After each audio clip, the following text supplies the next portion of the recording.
hep arkandan vurmuş.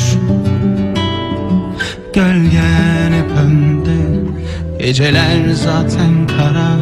Yüzünü görmek güneşe bakmak gibi zaten. Ne zaman istesem sen yakıyorsun. Elin hep dudağında durmuş. Sessiz bir ifade, geceler hep suskun. Aynaya bakmak gibi senle konuşmak. Ne zaman dinlesem sen susuyorsun. Ne zaman dinlesem sen susuyorsun. Yastığında kalmış yüzün, biraz ayrılık biraz hüzün. Say ne kadar zaman oldu, dokun ellerin mi kör oldu bak. Bulamadım başka bir ten, gözlerin yakar mı yeniden? Herkesi unutur da yüreğim seni saklar bir tanem.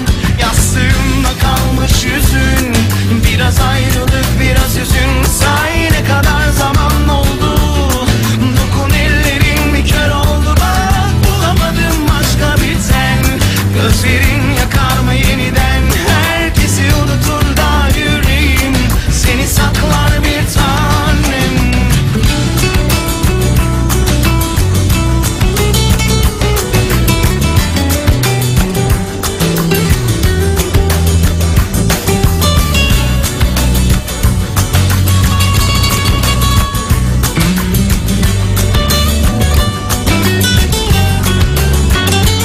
Sana güneş hep arkandan vurmuş. Gölgen hep önde, geceler zaten kara. Yüzünü görmek güneşe bakmak gibi zaten. Ne zaman izlesem sen yakıyorsun. Elin hep dudağında durmuş. Sessiz bir ifade, geceler hep suskun. Aynaya bakmak gibi senle konuşmak. Ne zaman dinlesem sen susuyorsun. Ne zaman dinlesem sen susuyorsun.